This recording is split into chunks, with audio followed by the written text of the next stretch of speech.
Welcome to Psych Sessions, conversations about teaching and stuff. I'm Eric Landrum, along with Garth Neufeld, your podcast hosts.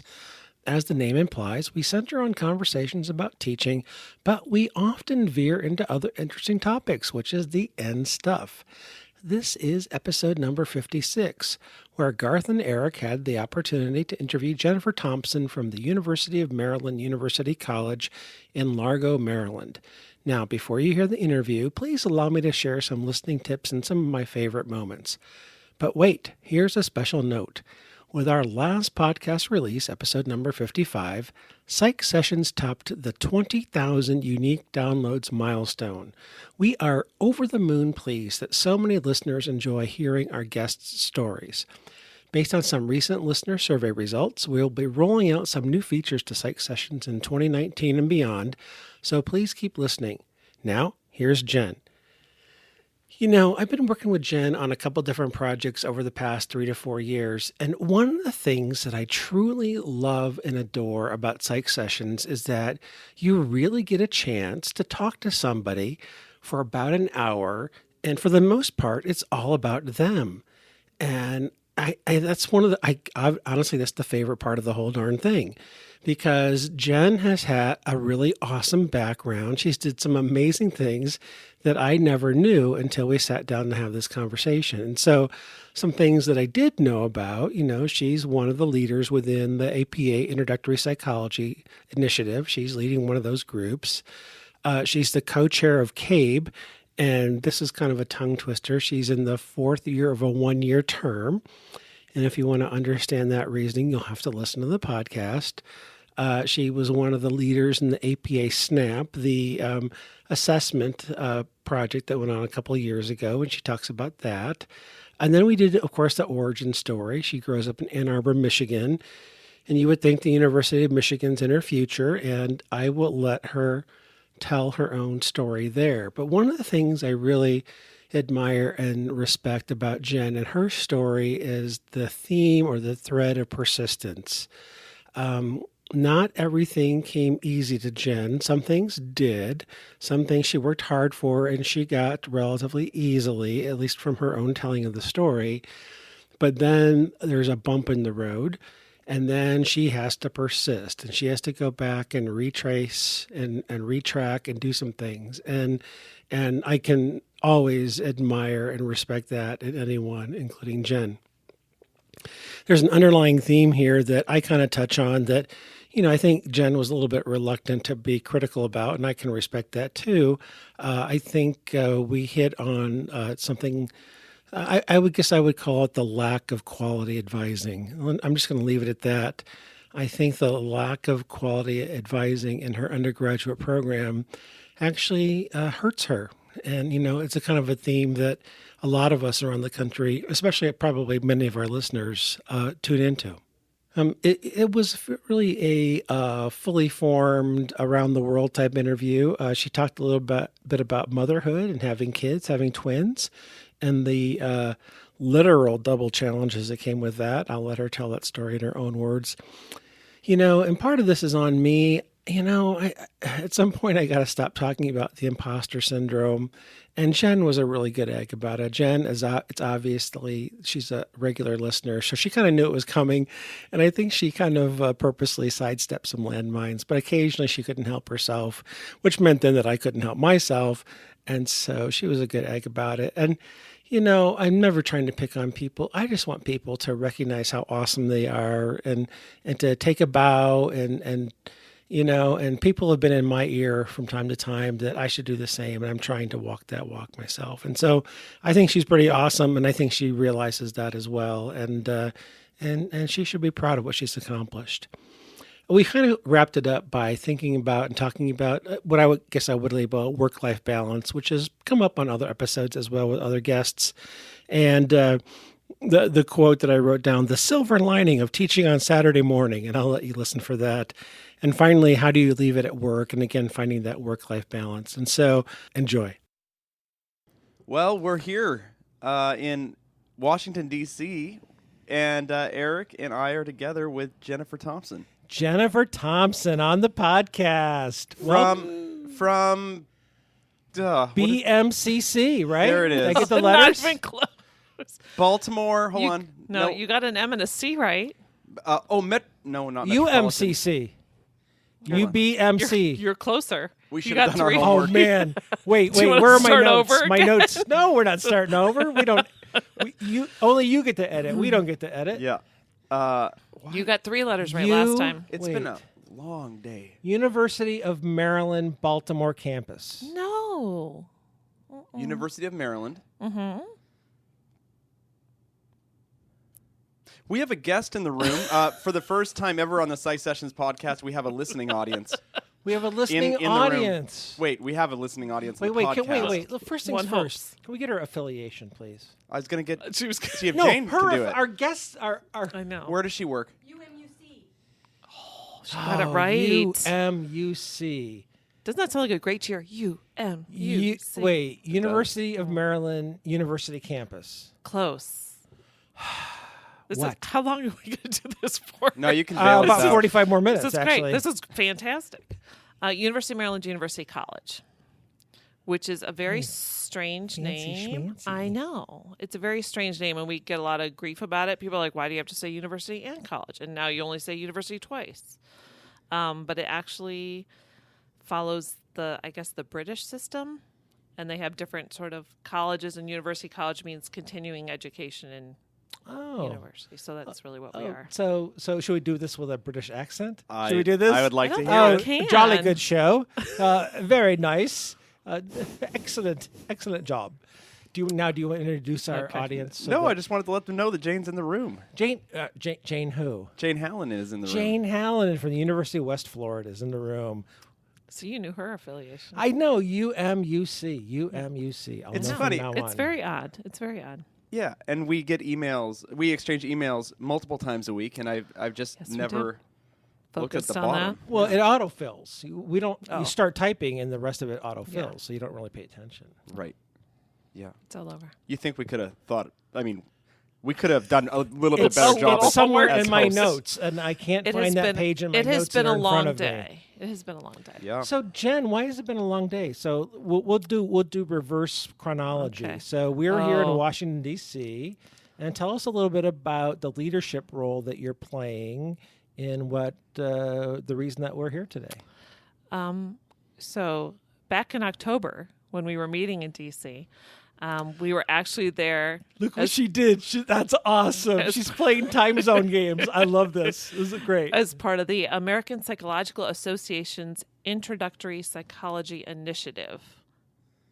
APA, IPI. Don't ask me what it was called 2 weeks ago because it was something different. And I am part of the steering committee, and my strand is looking at student learning outcomes and assessment of those outcomes for introductory psychology. And it's a small piece of a larger initiative. All right, very good. And so, but that's us. You're not actually giving yourself enough credit. So, but you're serving on that role because of what other roles are you a leader on in the national scene in psychology? Because I am currently the co-chair of APA's Committee of Associate and Baccalaureate Education. Okay. Did you have to practice saying that committee name ever when you first Many, started? many times. So when we first started, our first meeting was the very first meeting of CABE. And we unfortunately spent a lot of time in the room calling ourselves CABE and CABE Crusaders. So then we went to another meeting where we had to introduce ourselves and the committee we were from. And there were 8 of us, and every single one of us stumbled over saying the name out loud. And even the people in the room were like, wait, the Committee on Associate and Baccalaureate Education. It's a pain to spell as well. Okay. Yeah. So I'm in my 4th year of a 1-year term. Wait, time out. You're on the 4th year. Is it really only a 1-year term? So it's supposed to be a 1-year term? Well, funny you should ask, Garth. When the committee, so we formed because PTAC, the Psychology Teachers at Community Colleges, generously decided that in order to give a broader representation to undergraduate psychology, that they would share their committee essentially with leaders at undergraduate institutions as well. four-year institution, sorry. So there were 4 representatives from the associate level and 4 representatives from the baccalaureate level. But what they wanted to do was stagger the terms. And in order to do at the beginning, people had to have sort of all different length terms. So I was the one person on the committee who was appointed and had a 1-year term. So there were a couple on PTAC previously that had 1 year left, but I was appointed to 1 year. I've talked about this on the podcast before, but it's worth noting that this is absolutely remarkable that PTAC essentially imploded itself and had a controlling interest as part of the American Psychological Association and said, we're going to give up total control and split our power in half and invite college professors to come on over and have some representation. That's unheard of. Where were the 4-year colleges being represented at APA before that? They were not. Maybe through a BEA subcommittee at best, but they didn't have the direct kind of representation that TOPS did or PTAC did. No, there was the person in the room who shall remain nameless was apparently on a committee, an ill-fated committee long ago. That was the Committee on Undergraduate Education or something like that. And then that went away, and PTAC was left still standing, but the 4-year group was not represented at all. Do you know if somebody approached PTAC or if PTAC within themselves decided to do that? I believe it was PTAC within themselves, whether they wanted to help gain a stronger voice by adding in 4-year institutions as well, or if they just were thinking, hey, we'd love to get some more support from other undergraduate institutions. They actually received a presidential citation, an award for doing this. It really was incredibly generous of them. And I think the groups have worked really well together. I mean, I no longer think of like the AA side and the BA side. We're just all undergraduate education. I literally have to think, wait, who's representing from this side and who's for nominations and that sort of thing. Yeah, I completely agree. It's just remarkable that can you imagine another committee, imagine a departmental committee saying, you know what, we're going to give up half our power and status, and we're going to invite people that, to come join us, and just, give up half our prestige. Yeah. So I think that we need to find somebody who was on that committee in the room for those decisions and actually interview them about that, because it seems like something a psychology teacher would do, or like our colleagues. It seems like something that they would do for the sake of strengthening teaching across all undergraduate institutions. I believe Julie Penley was chair of PTAC at the time that the decision was. I think Craig Cowden was on that. Was on PTAC I believe at the same so time. as well. Yeah, Okay. I'm pretty sure. All right. So. Let's find them. So talk to us down. about CABE. So you did the first year and then they couldn't get rid of you? Yeah, it was weird. No, I paid money under the table to people and said, vote for me. No, really, it was strange. From the second I stepped into the room, I sensed that I was part of something really exciting. And we started talking right away about long-range plans and goals. And I got very sad suddenly because I said, well, I have 8 months, because the first meeting doesn't happen until March, right? So you're on the committee starting in January. You have a couple phone calls. You don't meet your colleagues until March. And I just felt like I was really part of something. And I didn't like the thought that we were going to start something and I really wasn't even going to see it get started, let alone finished. And asked if I could be renominated, and I nominated myself again. And there was a lot of drinking going on in the room, but apparently somehow I slipped in. So this is my 4th year. So I am actually the only member left that was on the original group, which is kind of strange. All right, so we have come across a common theme on the Psych Sessions podcast, which is academics cannot take credit for what they do. So you slipped money under the table. So it had nothing to do with talent, it had nothing to do with skill. So you paid money. Yeah. So that's your story. That's what you're going to stick with. I think So come on, Jen, come on. Okay. Seriously? Well, You don't think you had something to contribute on a national scale you don't believe after in the first luck. year? You don't believe in luck, so I'm not going to say it was I- luck. Well, thank you I for know. being No. thank you for being a listener. It was a matter of being, I'm not even saying the right place in the right time, representing the right group of people with the right group of people at the right time. I think that I fit in Yes. very well with the current Yes. group. I was very fortunate to work with some wonderful colleagues. I come from a program that has somewhere between 10 and 12,000 majors, which is a different type of institution than a lot of people around the table. So I think I had a unique perspective in terms of online learning, in terms of working with primarily adjunct faculty, in terms of just dealing with that sheer volume of students and sections and that sort of thing. And so I had a voice and a role that I think I fit a niche.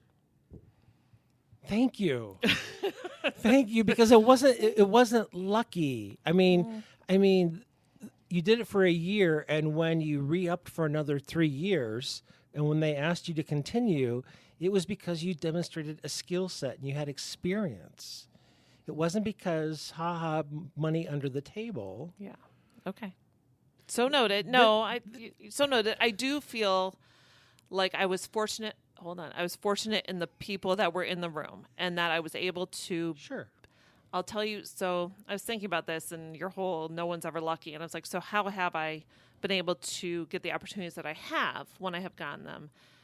And for me, I think it's about building relationships. Mm-hmm. So the job that I have now, it's because I built a really good relationship with my boss back when I was an adjunct faculty member. And I was able to sort of move up and whatever. And so now I'm program chair and he's vice dean. And I still have a really good relationship with him. I was able to build good relationships with people, I think, in the room, in the committee, and here at APA. So I think that helped. So really, I was just trying to think if there was a common theme, like, was it this? Was it this? And I just think I build relationships with people. And that takes hard work, and that takes time, and that takes meeting deadlines, and that means not blowing off emails. There's a lot of things about making good relationships. And so that's not a, and I've been saying this all day, sorry, the Stanley Harris, then a miracle occurs. It's not just, it just happened. Oof, that was meaningful and purposeful work that you did over a period of time that got recognized. Someone recognized your talent, and then you've gotten more and more responsibility. And thank you for letting me gently bully you into taking For the credit record, for it. about a minute ago, she had her hand up and she said, "Wait," and she didn't let you speak, that was my favorite moment. And wasn't I respectful and let her finish her thought? You did. Yeah, but I don't And think she's you had a choice. She's a listener, and so she knows what's coming. That's true. So what have you guys done on CABE? What was your first big task that you did or that you remember from year one? Or Well, as I like to say, once upon a time in a moldy basement of the Mayflower Hotel, How are their eggs, by the way? Pretty good? there was one, it might have been that same time where there was room for improvement, opportunity, Oh. as Dr. Evans said this morning. There was opportunity for improvement on those Okay. eggs. I'm sorry to interrupt. Yeah. But so the time that sticks out to me the most about that first year is literally a moldy basement in the Mayflower. And I'm not even kidding it. They removed us from the room in the afternoon. They brought in fans. They lifted up carpets because there was seriously some moisture issue. However, during those 3 hours that we were in that room, one, I was reelected to CABE, although I don't think I was officially supposed to know that yet, but I think someone said something nice to me. Or Chris Lepping Christensen probably said something mean to me, and I took that basically. That's Chris. Yeah. And still does to this day. But during those 3 hours, something happened and overcame us, and we decided that we were going to throw a national assessment conference for psychology in 8 months.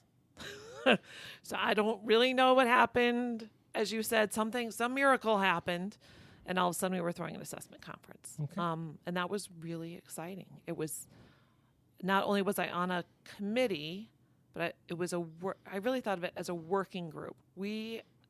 What we have accomplished and what we have in progress on CABE blows me away. The list of tasks for our agenda is a page long, and it's one line of updates on this, and this. And I'm like, oh my gosh, we have so much going on. And as outgoing co-chair, I'm really feeling maybe pressure is the wrong word, but really feeling like I want to complete some of those tasks because I want to say that we got them done in the time I have left. So, How long are you till the end of the year? yeah. Okay. Yeah. So it's coming up. So that assessment conference was SNAP. Yeah. Which has turned into Project assessment. Yeah. Which I'm very, very, very proud of. It's come a long way from beta testing to what it is now. I'm hoping to get a couple redesign things implemented. But, we now have high school assessments. It's basically an online repository of assessments that are aligned to the guidelines 2.0. So it has assessments that are aligned to the 5 guidelines. It has assessments that are related to program assessment for the baccalaureate and associate level, which is really exciting because the associate level we also think can be aligned with the minor, and there really hasn't been anything done to assess the minor. There's also assessment resources, a lot contributed by the person sitting in the room, who shall remain nameless. And like I was saying, the high school summit that happened the next year, they sort of embraced project assessment. Said, well, this is a great way for us to put our assessments out there as well. So there's now a tab and area for high school psychology as well. And I think we have 5 new high school assessments that are being reviewed right now. A few more baccalaureate, and that's really what I'm turning to now that I can move away a little bit from the functionality of the repository. It's really in getting more assessments and new assessments, because I want people to be able to go in once a month, once every couple of weeks, and say, oh, there's something new. Let me take a look at this. So I'm a new teacher, or I'm a young teacher. How does this website help me? What's the process of going into there? And so one nice thing is it's really easy. You don't have to be a member of the American Psychological Association. You don't have to pay any money.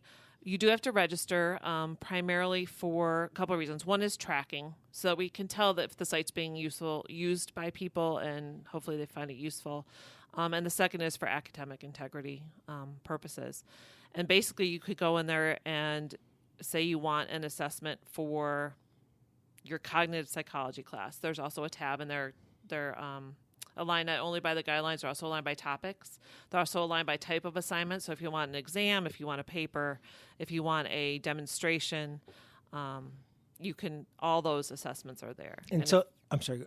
So if you want an assessment for your cognitive psychology class, you would click on cognitive psychology. Up would come 10 assessments, and you would go ahead and read through them. The assessments include the guidelines that they're aligned to and the outcomes and indicators. They include instructions. They include rubrics. And they usually include a little bit of information on ways that you could use them. Could you use them as a pre-post? Could you use them in maybe an intro-level section on cognition, but maybe also as a pre-test in an upper-level cognition class? And the other thing is we live in a Yelp world. So we actually have a rating system. So you can rate the assessment once you've used it on a scale of 1 to 5. I think they're stars. We tried to get size for a while, but weren't able to, because that was just that was too cute. Yes, gotcha. Yes. I'm sorry. That was a little too cute. Is that working? We were all part of SNAP, and I was always wondering. Some more than others, yeah. Will the rating system work, and has it worked? So yes, it works. It is functioning. Not a lot of people have left ratings. We'd really like them to do more of that. I personally have used an assessment. What I want to do is be able to leave comments on, and I hope other people do as well, on how they've used the assessments. So there's a really great assessment in there from Karen Knopfel. It was like my favorite thing at SNAP that she demonstrated to us, and I just had this huge light bulb moment.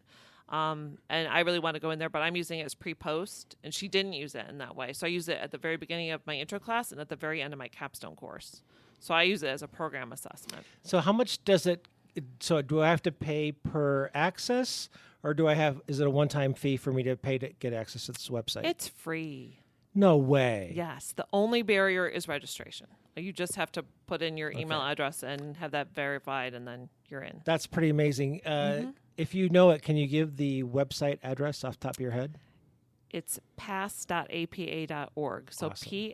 pass.apa.org. That's What's the fantastic. Karen Knopfel assignment? It is the value of psychology in professions, I think, scale, something very similar to that. Okay. But it's It's really cool. It's the first time I'd seen Qualtrics. I know that sounds funny, but first time I'd seen Qualtrics and the first time I'd seen a sliding scale, which we talked about, whether that's frustrating or not. But it does give very discrete numbers, and I think sometimes students like to give an 86 rather than 85. I don't know why. But when there's very small changes, I can still measure those because it's not on a Likert scale. So it just was really interesting to me. Awesome. So I'm going to change gears if you don't mind. So unless you want to talk more about project assessment. That's okay. So would you mind telling your backstory? And so what led you to be a psych major when you went to college? Did you start as a psych major? Did your parents go to college? Do you mind sharing that backstory? No, not at all. So actually, when I've been listening to the podcast, one of the things that interests me most is people's origin stories. I mean, there's two things. One is it's listening to my colleagues and friends and people I admire on the way home, and it's great. I listen to it in the car on the drive all the time. And the other was you've talked to many people who have said they didn't go into psychology. They went for this or that. I think was it Charlie Blair Broke? Somebody said it was had a totally different path to get to psychology. So I was born in Ann Arbor, Michigan.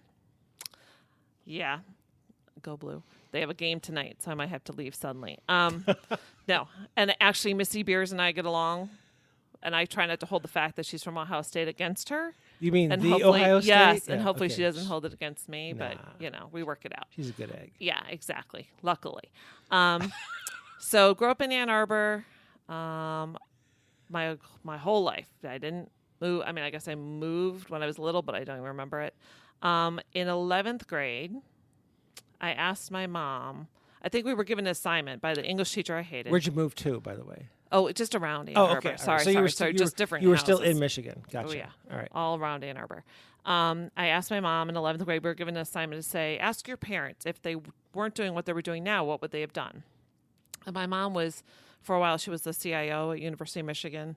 She actually started working in the registrar's office and just got in on the bottom floor with technology. Awesome. So as they kept adding technology, she was just there. It was very sort of self-taught thing.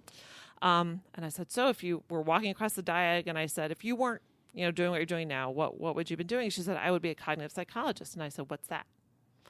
And she said, well, they learn how people learn and memory and thinking. And I said, oh, okay. And a year later, when I was applying to school, something about it stuck with me. So I applied as a psychology major. I never wavered. I never changed. To the University of Michigan? Well, yes, I did apply to University of Michigan, but I did not go there. When people have always said, why didn't you go to the University of Michigan? It's right there. It's a great school, great psychology department, had I known. But my mom went there, my dad went there, my grandmother went there, my grandfather went there, my cousins went there, uncles went there. My nephews have gone there. So it's just... You didn't go to Michigan State, did you? No. Oh, God. I did. Okay, so I did apply because everyone in Michigan applies to Michigan State. Sure.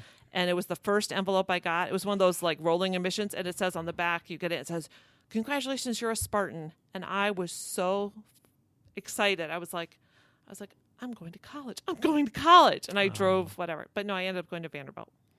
Okay. Yeah. Now, wait, so did you ask Dad if you could do whatever job? I didn't. I think my dad, so my dad... it's none of my business, by the way. No. My dad was pursuing a PhD in history for a while, so Okay. I think he would have been a teacher. Gotcha. I think that's what he really went to. He ended up being a librarian. I think he was very happy being a librarian, but I think that teaching was in there somewhere probably. So Vanderbilt. Yeah. So you ended up in Tennessee? Yes. All right. I did not realize Vanderbilt was in Tennessee when I applied. And when you got to Vanderbilt, did you start as a psychology major? I did. I did. I had a couple credits from one AP exam, and that was art history. So I decided to minor in art history because I was already like a third of the way there. So I ended up being a double major in psychology, American history, and a minor in art history. Oh, an overachiever. Yeah. Well, no, good. My We've got thoughts, one of those on exactly. the podcast. All right, here we go. I would not have done it if I had to do it over again. I would have wanted more flexibility in my degree because I think there were some classes like anthropology I never got to take. And as I've gotten older, I think I've gained more appreciation of things that we do that are really based in our history as human beings. Mm-hmm. And so I think anthropology would have been really interesting. But I never got to take it because there wasn't room. So you had it mapped out from the beginning so that your psychology electives were your art history. So my first 2 years, there was a little flexibility. I had to take foreign language I took German. I took Spanish all through high school and then You switched to took German. Oh, the I German did- connection. I Look did at you too. I guys. took German. Wie geht's? Danke gut. Und Sie? Wie geht Nicht es Ihnen schlecht. heute? Ja. Yeah. Und Sie? I can sing Chattanooga Choo Choo in German. In but- German? Yeah, we'll do that later. But my dad's actually from Germany. So I took Okay. Spanish all through high school. I got to Vanderbilt and took the placement test, and I had ended Spanish my junior year. Took the placement test, did horribly. I said, I don't care, I'm taking German anyway. So I took a couple years of German, and I was able to take my science courses. They don't tell you that astronomy is really physics. I thought it was going to be like constellations. You thought it was going to be astrology, well, didn't you? no, but more like the mythology of the constellation is here, and here's the myth behind it. There was none of that. No, it's just a fancy name for physics. Okay. And calculus for engineers, because I had taken calculus in high school. But the first day they said, who in here, everyone in here is an engineer. Every single hand went up on mine. I was like, I'm a psychologist. What am I doing here? And did you stay in? Oh, yeah. I have never dropped a class. I don't know why. I never did. Yeah. So after my first 2 years, when I formally declared a major, or declared history as my second major, I could only take 2 history, 2 psychology, and 1 art history class every semester after that. So, Do you remember your favorite class at university? so it's weird. There's a couple of them. So my favorite class was actually poetry, and I never expected to like it. What was but- his name? Oh, haha. No. No, come on. The You're taking a professor- poetry. Professor's No, I Paul wasn't talking something. about professor. No, I know. was thinking other student. I don't even know other there were student. guys. No, I wasn't other going guys in the professor. class. No, I No, don't know there were and I guys heard in the class. giggle back Yeah. here, by the way. My favorite psychology courses were, we had a class in animal behavior at the very end, so we got to train a rat to use a Skinner box. My rat didn't do very well, and I was like, my rat's dumb, and my professor came over to me, and he's like, a poor musician blames his instrument. And so he basically, That's a great line. Basically, he was great. He was fantastic. He wrote a recommendation for me for graduate school. So we got the rat past his issues or my issues. That's a little better than him saying, there are no dumb rats. Yeah. Well, And then silence after that, just walk away. that would have been good too. So that was one of my favorite classes. And then I had a professor, Les Morey, who did a lot of work on the MMPI and a personality inventory. I had him for, I want to say 3 classes. I think I had him for assessment, I had him for abnormal, and I had him for personality. So those were my favorite. So he was an instructor that you really liked. Yeah. I just think I really liked his teaching style. Has that affected you, the way you teach? That's a good question. I think I took more of my teaching from some graduate experiences. For example, we were talking earlier today sort of about putting lab experiences into intro psych. In every class I teach, when I teach face-to-face, there's a lot of labs in the class. For instance, they do the Stroop effect, a pseudo Stroop effect, because, well, it's fun. It makes them laugh. Like, it's a great icebreaker. It's a great way to teach research methods. So I used to teach a lot of cognition and memory, and those are fun because memory, you can just do experiences over, and demonstrations left and right and that sort of thing. So that I think I took more from my graduate school. So you entered Vanderbilt as a double major and a minor. Did you graduate double major and a minor? I did. In 4 years. Uh-huh. Wow. By the skin of my teeth. So what does that mean, Jen? I don't What do know. you I mean? probably, looking back on it, I probably did not take as much advantage of my academic opportunities as I might have done. But you graduated in 4 years with a double major and a minor, and you entered and exited with your exact plan. I did, yes. So why would you? You understand what you're doing there. I'm just but, saying that yeah. I probably did not excel as much as I wish I had. But I had a really good time. I did work hard. I had a really good time. I had a nice social life. I was a flag in the marching band. I mean, so I had a bunch of different things that I was doing. Sweet. It was on yearbook. You know what I mean? So I took some Good for advantage you. of some extracurriculars. Sorority? That would be no. Okay.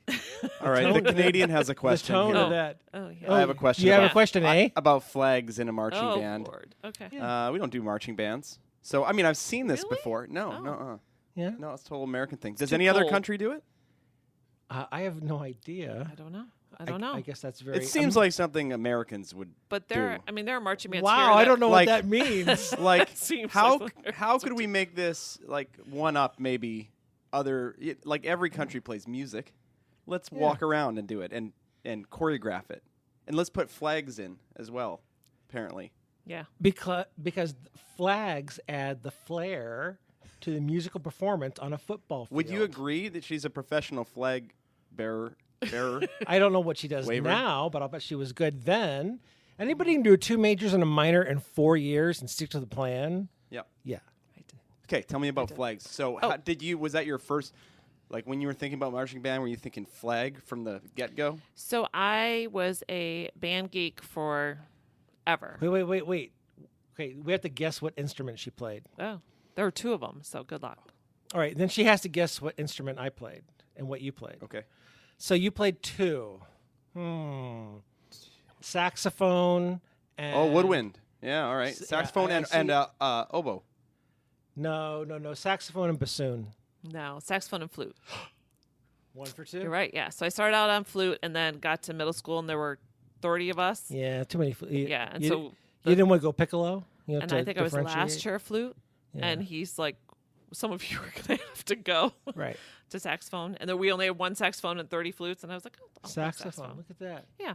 So I marched with saxophone. So I marched with an instrument during high school. And for some reason, I got to Vanderbilt and I did not want to play my instrument anymore. And I was like, I'll pick up a flag. How hard can that be? Harder than you thought, I bet. It was harder Yeah. than I thought, but Yeah. it was a lot of fun. It was a lot of fun. I still can do some tricks, although not a lot of them. I know. Are you throwing the flag like really Yeah. high in the air and And catching it catching it?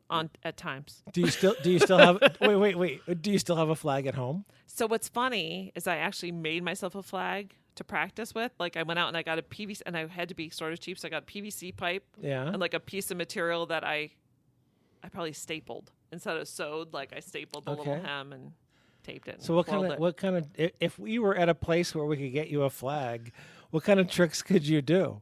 Well, I can twirl it. Twir- I can throw it. I can do a toss. A toss? I could Like how do many this how many thing. revelations in the toss? could you do? Revolutions. I was thinking revelations. You know, right after Deuteronomy. It probably goes around Revelations twice. Just twice and then Do it. That's a 720, right? yeah, something like that. Yeah. All right. No, it's 5. Yeah, 720. Okay. Anyways, All as right. we digress. Yeah. So All right. I had a lot Are of you fun kidding? in No, college. that's exactly what this podcast is about. It's digressing. Yeah, exactly. best part. Yeah. Especially Oh. after a long but good work day. It was All right. a long day. All right. So bring it on. I Okay. not so in high school and 1 year in college I played, but I will tell you this as a brief aside. My junior and senior year in high school, I didn't march in the marching band. I was the drum major. Were you really? I Oh, I'm so was, jealous. And there are pictures that thank God there wasn't Facebook. Did you have to do the back bend? The what? Back bend? I did a very modified version, Okay. but there's polyester with a big poofy with the big hat? with the feather on top. Oh, but what nice. instrument did I play? You get one guess. Clarinet. French horn. That was the first initial thing I was going to say, and I said no because it was that weird thing where it's like your gut feeling to say French Yeah. horn, but I shouldn't say French horn. Clarinet would have been a more talented. I'd have to be more talented to play clarinet. I think French horn is one of the hard. It's a beautiful instrument, but to play it really, really well, it's very, only 3 keys. very hard. Yeah, but there's this On a clarinet, embouchure thing. there's like that's- 40 keys on a clarinet. yeah, but there's so. an embouchure thing with Okay. French horn. What did you play? What did you played an instrument in high school? Mm-hmm. I probably knew this at one I was time. going to say guitar. No, I picked that up later. Yeah, see. What did you play? I played my first instrument was piano when I was a kid, but in school I played trumpet. Oh, Trumpet or cornet? Trumpet. And then at some point I played a baritone because we needed one. You know? really? You know what a Yeah, baritone yeah, I is? did. They have the same fingerings as Yeah, the yeah. trumpet does. The mini so- tuba. Yep. Yep. So they put me on that. I hated it. I couldn't. The mouthpiece is way bigger. Oh, so it is was difficult, yeah. totally different. All right, so I made right. this happen. So you finished in Vanderbilt in 4 years. Yes. You're 22 years old. I was well, yeah. No, come on. I No, you're turned- 20. I turned. You, no. You skipped a couple grades in grade school. No, you were 19. You got your undergraduate at 19. Is that what you're gonna say? No, I was 21. I turned 21 1 week before graduation. It was a really good week. But yeah, 1 week before I graduated, I turned 21. Oh my God. So all your friends are begging you your whole undergraduate career, come out, let's go drinking, come out. And you couldn't, of course, No. because you were underage. That's right. And mom and dad might listen to this That's podcast. right. Yes. Oh, absolutely. So you couldn't go out drinking, right? No. And I didn't. That's really. consistent with Jennifer's character, as I know her. Absolutely, Yeah. it is. And at some point she'll have her first drink. I'm guessing One of these days. One of Yeah. these days. So from Vanderbilt, what's the next move? I applied to graduate school, found out my senior year that I needed research experience to go to graduate school. And at the time, I thought I wanted to go, believe it or not, even though I had the conversation with my mom about cognitive psychology, I took a learning and memory class at Vanderbilt and didn't love it. I kind of thought I would be going more into the clinical direction. So I started applying for PhD programs and all of a sudden said I don't have research experience. I went around to literally everyone on campus, my advisor, and said, please let me into your lab. He's like, oh, we're all full. So I do wish I had had that advising earlier. So every time you talk about advising, I think, yeah, if someone had told me what was required for the major or even sent me to the APA for resources, that would have been great. I got rejected from all of them. I think I kept those letters for a long time. But one of them said, we don't have any room in our PhD program, but we do have a master's program. You have good potential in terms of whatever grade scores. Would you be interested? And that was American University. And I went and visited. I really liked it. I spoke with the master's advisor. And then I ended up going there, getting my master's in 2 years. It's in D.C.? Mm-hmm. Okay. So I went right from undergrad to graduate school. And what was your master's degree program? So it was just a general master's degree. It really was very open. It was thesis versus non-thesis. I did non-thesis. But what I did do is while I was there, I did every single research opportunity I could find. I think I have 7 or 8 research opportunities from 2 years all with different professors. Every time someone said I had a data set that so-and-so graduated and left this data set, let me analyze the data set. Or I did more animal research on training rats to go through a maze depending on the odor that was there. I did rat research too. So there was that. There was values research, which was really sort of interesting. What else? Oh, music and memory research. Is Vanderbilt in Nashville? It is. So you went from Ann Arbor to Nashville to D.C. Okay. Yeah. What was that like? Vanderbilt was a little bit of a culture shock.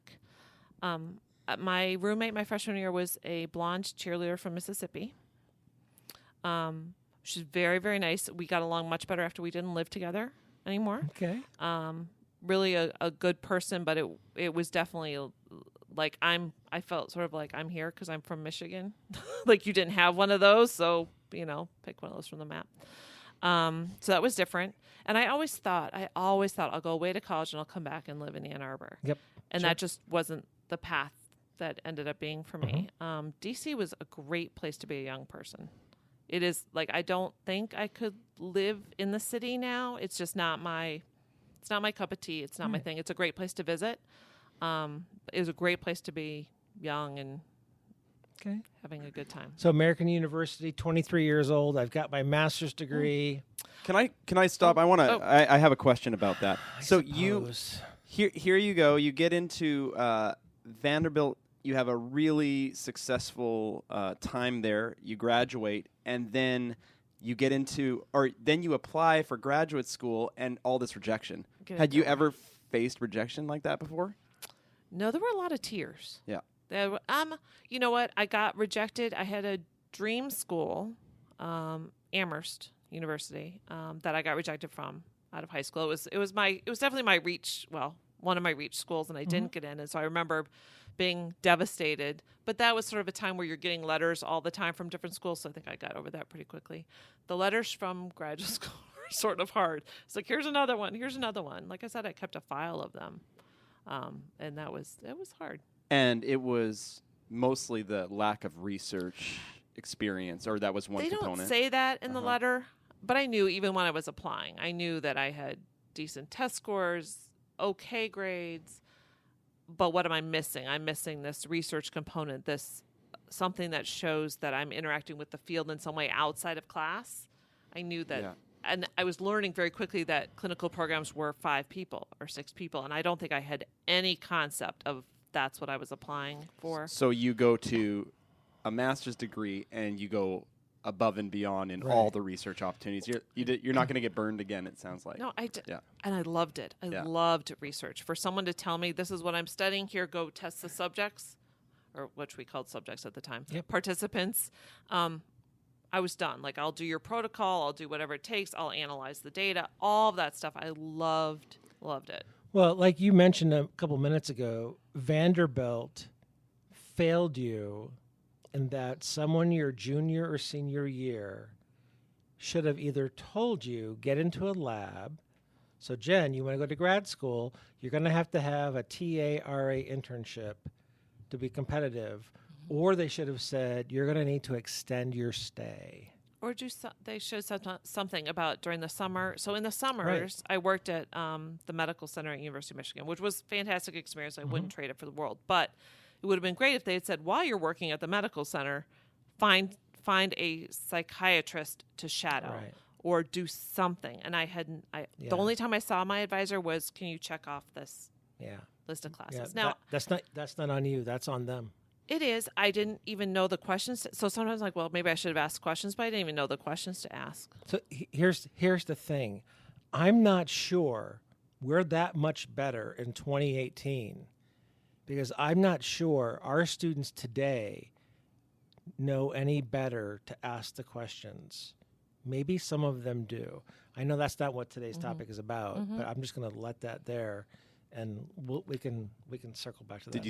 Did you see his eyes there? Yeah, He it's all about advising. Well, really passionate. There is something to be said with, I don't want faculty to assume that students know the right questions to ask. Right. How would they know to ask? They don't know what they don't know. Right. Yeah. Which can be dangerous. Yeah, they're missing out on opportunities. Yeah. All right. Anyways. So you rock it out of the park at American. Yeah. You do 8 projects in 2 years. I did a lot of projects. Yeah. And you probably cranked out a lot of pubs or a lot of conference presentations, a lot of poster sessions, and then you're ready to apply to your PhD programs. So I didn't.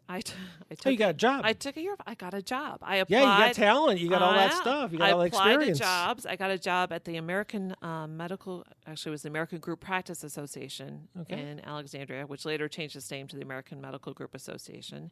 Okay. Alexandria is sort of famous for having all these different nonprofit membership associations. And I got a job there as a research coordinator.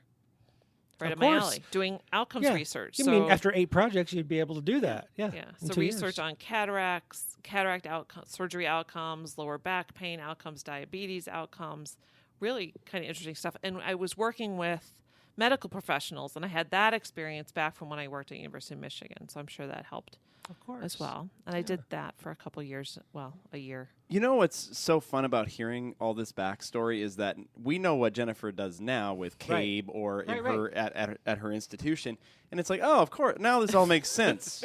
Like all these experiences she's had. So anyway, this is point of reflection. Yeah. So I think I was there for May to May. So I think I was there for a whole year, and then I applied to a PhD program. And I applied to a couple places, and I looked at them. I applied to University of Michigan because they had a combined program at the time in cognitive psychology and teaching. And I knew from the very beginning I wanted to be a faculty. Isn't that weird? Like, I knew I wanted to major in psychology, and I want to teach psychology. Like, I want to be a teacher. Why would it be weird? Your mom worked on a college campus, and your dad was a PhD historian who worked in a library.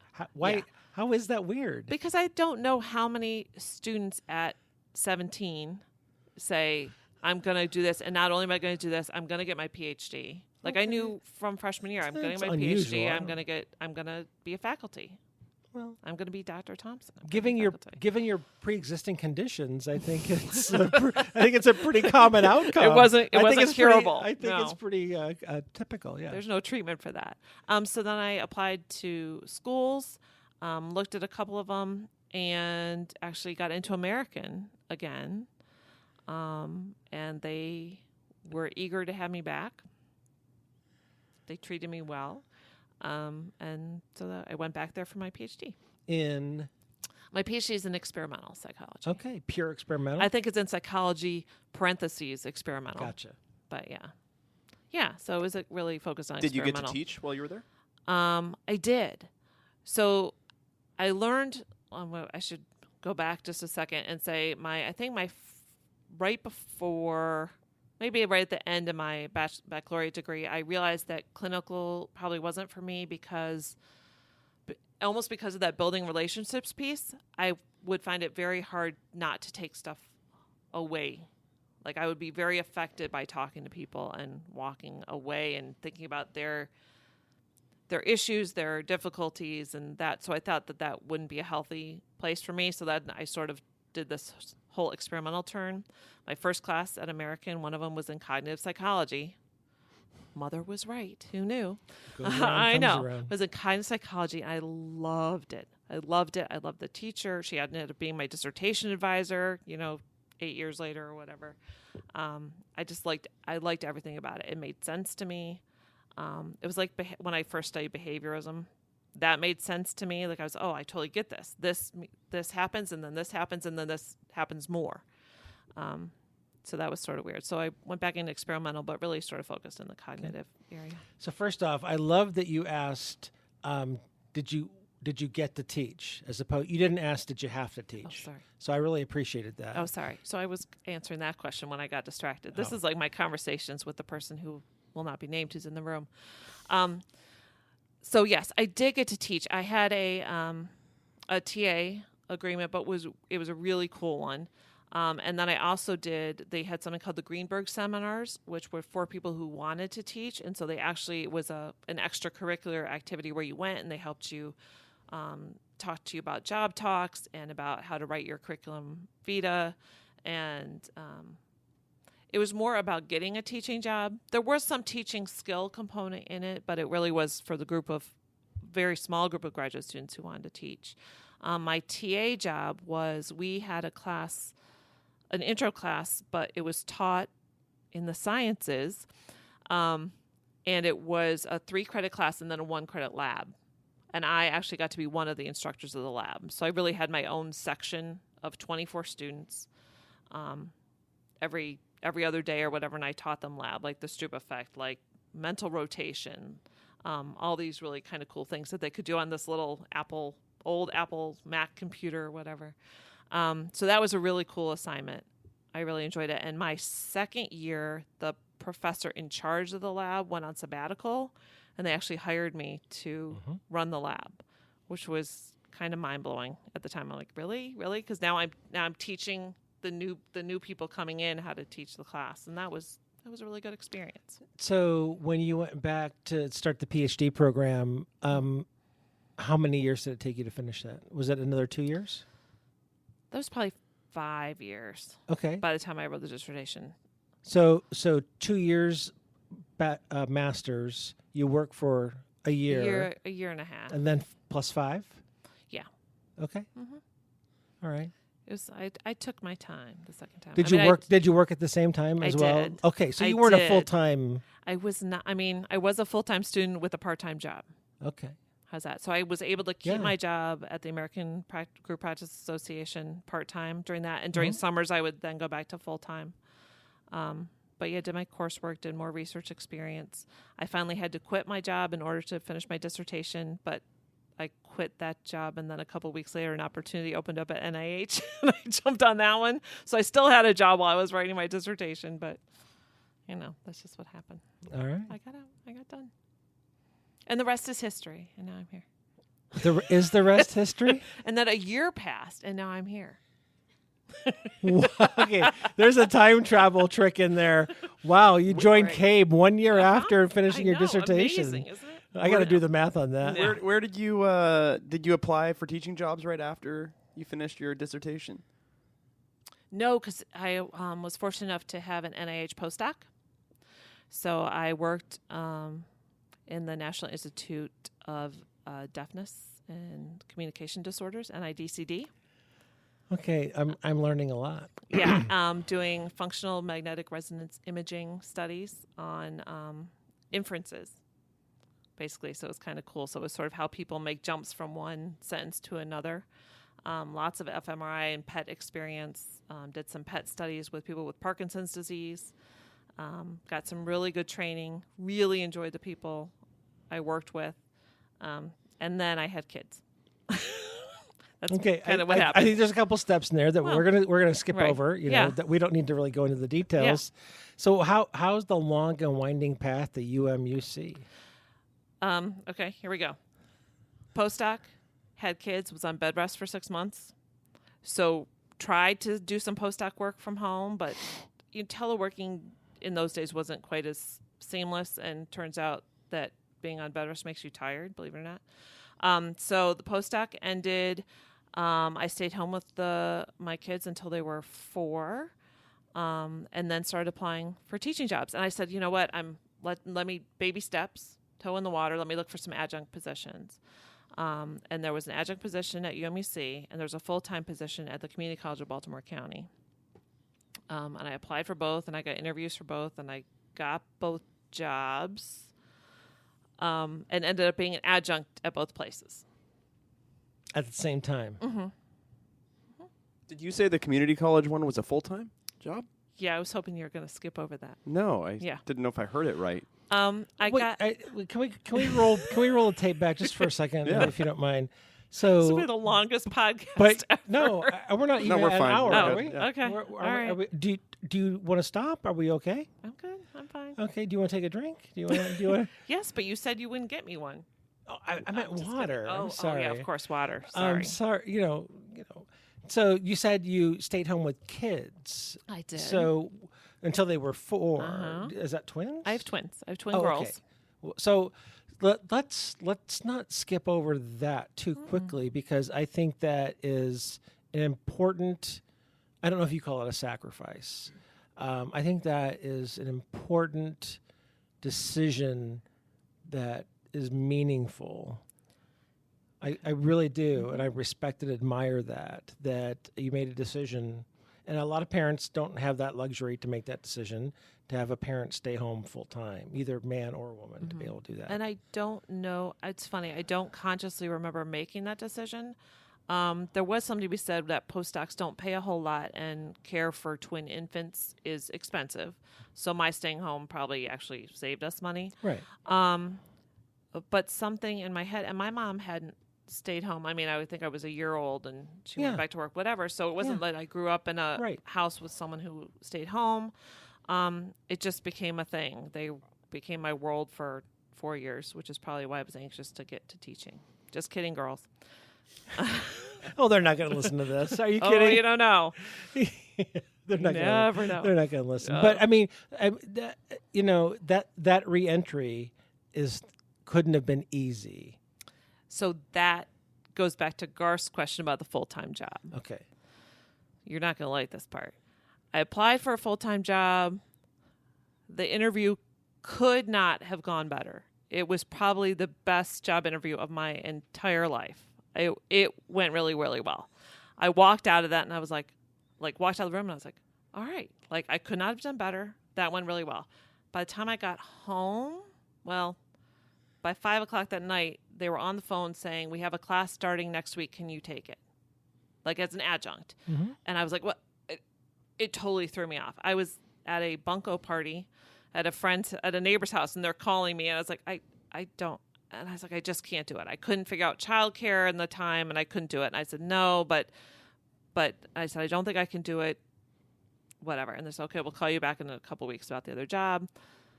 I had to interview with the dean, who scared the pants off me. He was terrifying. Ex-military, and I was like, well, that was horrible. Like, there's no way he didn't. He's just one of those people that you don't think likes anybody. And I got offered the job somehow. And all of a sudden I started thinking about what that meant. And it meant being on campus, I think 32 hours a week. My kids were in a preschool, but it was a co-op preschool, so I was expected to work there.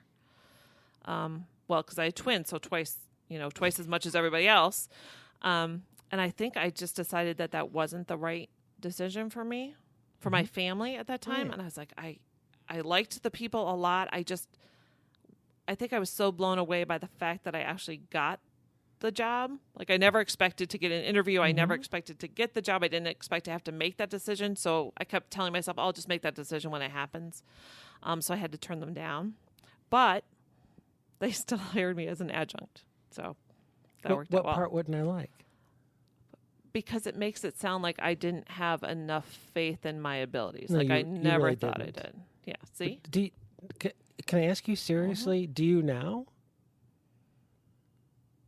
Sometimes. Okay. I have some, I think I'm very good at my job. Yeah, I'll bet you are. I think I'm very good at my job at times, mostly. There are times when I'm feeling overwhelmed, like we all are, that you kind of are like, wait, I can't do all this at the same time. Right. But no, I think I'm good at what I do, and I like it a lot, and that helps. Yeah, I talk about this probably too much, but I think the imposter phenomenon, imposter syndrome, whatever you want to call it, really harms our colleagues. I see it a lot in my students too, and I'm trying to stop every student in my office who comes in and says this kind of message because they won't apply to grad school if they keep undercutting themselves. They won't apply for scholarships. And I think at the faculty level, you're a role model for your faculty. They see you going off and doing national leadership work. And if you had continued to undercut yourself, you wouldn't have had the opportunities that you have, and they wouldn't see the role model that you are. And so I think there's real damage when our colleagues around the country, males and females, but I'm sad to report I think it's more females, undercut themselves. And that's why I usually gently try to stop everyone who does this in a podcast and say, was it really luck? Was it really luck that you did 8 projects in 2 years as a master's student? That wasn't lucky. Was crazy. You worked your ass off and you earned everything. So and anyway. I worked 2 jobs part-time during that, but whatever. Oh, yeah, you hadn't mentioned that, by the way. No, but so no, I think part of the insecurity was having been at home for 4 years and having been out of academia and I hadn't taught for 6 years. Right. I hadn't ever been a full-time faculty. So I think there was a lot of those things. So I think I had more reason to be insecure in that than I would today. Absolutely. But once you got offered the job, they weren't giving the job away as a charity case. No. The job offer was the confirmation of a skill set, the confirmation of potential of a successful faculty member, in my opinion. I'll stop with that. I don't know. Okay. So I was adjuncting at both spots. So no, that's okay. So at UMUC, I started out adjuncting face to face. So I met with my memory and cognition was the first class I taught for them, and I was teaching intro for the community college. I think I taught intro on Saturday mornings. So I think I was like the one adjunct that they threw at 8 o'clock on Saturday mornings. The newbie. But parking was great. Traffic was great. The class was only slightly hungover. It was actually Oh my fun. God, you're an optimist. That was my favorite class I got to to teach on Saturdays. Parking was great. It was. I actually liked that class better than I had a class later during the week that I didn't enjoy as much. I don't know why. There were other forces at work, I guess. But so I taught memory and cognition for UMUC. Parking wasn't as good. Yeah, maybe that was it. Yeah. That was probably it. Yeah. So I was an adjunct for 3 years, and then the assistant academic director of psychology position opened at UMUC. And my current boss, we had a faculty meeting, and he sort of said, "Hey, have you considered applying for this?" And I was like, "No." Like, "Hi, by the way, yeah, I should meet you." And he's like, "Oh, okay."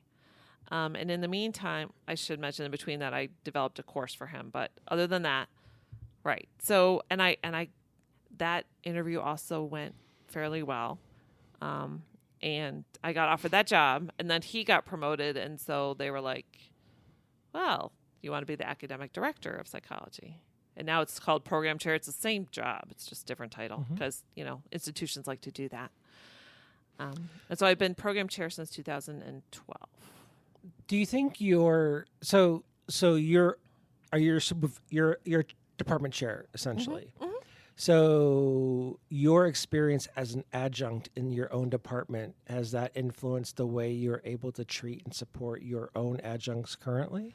I hope it is. I think sometimes, I don't want to say I need to remind them, but sometimes I need to remind them that, like, I was an adjunct. I have been there. I am teaching the same class you're teaching, with the same materials, right? In the same way, in the same amount of time. Like, I'm having the same struggles. And I think that has helped a lot in terms of the input. I ask them for feedback all the time. So I just redesigned my Psych 100 course. And about 2 weeks in, I sent a note to all the faculty that were currently teaching it. It said, can you give me feedback on how it's going compared to when you taught it before? Can you reach out to your students and ask them? And I really try and have an open dialogue with them. My virtual door is always open, which sometimes usually is a good thing. Yeah, so I think you're right that it has helped me. I'll bet. So I had a question a while ago, or I heard you say no. I apologize. No. I'm sorry. I heard you say something a while ago, and I did want to come back to it because you said that you didn't. One of the reasons you didn't go into clinical psychology is because you thought you'd have a hard time leaving it at work. Yeah. Have you found? How have you handled that, either as a teacher or as an administrator? Because I think that it's all relational, right? Right. And have you been able to develop that skill of leaving it? No. Sometimes, so there are some days I'm better than others. I sometimes check my email at night. And because I have faculty who are in many different time zones or students who are literally around the world, I will often get a student note late at night. I've had a couple students recently that were affected by Hurricane Florence, which lingers with me a little bit. I've also had some students or even faculty who have frustrated me in some ways, and that's hard for me to let go of. So I find, like, if it happens at night, I will think about it all night until the next day. And then once I can cleanse my palate of it, I can move on. But yeah, no, I keep things with me. I've tried to not check my email right before bed because occasionally there'll be something that's upsetting. Mm-hmm. And if I check it right before bed, I will ruminate on that. And I just got to stop checking email. No, I know. I do too. Yeah. I do too. And there are times when I am trying to be much better, and my boss is is like, your time at home is your time at home. Right. I'm not going to email you. And he has asked us not to email someone else, like, during that time, because that's their time. But there are occasions where things will come in. So I really need to stop when I'm done. But my day ends at 3:30, and a lot of people are still working. So I usually try and check till 6 or 7 or 8. Yeah. Occasionally 9. You're good at email. I can't not respond. No, I know. Me either. That's the thing. Yeah. Yeah. I know. So you and I are, like, firing emails back and forth. I just did the same thing with Martha. So Martha takes the train in. Martha Baynow, APA staff, fantastic person, takes the train in, and I get in early. So occasionally I'll email her, and she'll email me right back, because what else is she going to do on the train but like respond and organize the day and all that kind of stuff. So. I don't know, read the paper. You'd think, listen right? to a Relax. podcast, favorite podcast on your commute. Yes. That kind of thing. I think she jumps in and goes right to work. I'll bet she does. Well, Jen, this has been a pleasure. We made it. We made it to we're over an hour, and it's felt like 15 minutes. How did we do? Are we okay? I feel like I should keep going. There's so much more to tell. Part 2. Just kidding. Part 2. That's Part 2. That's right. Thanks for sitting down. I know it was a long day, and just want to let you know that I appreciate everything that you do. Me too. It's been really nice to get to know you over these years, and so, yeah, I know. All right. Thank you. And thank you for being a guest, and thank you for the leadership that you're showing on this project. Oh. It's an important project, and I'm proud to be a part of it. Thank you. Thank you very much. Happy to have Thank you. you.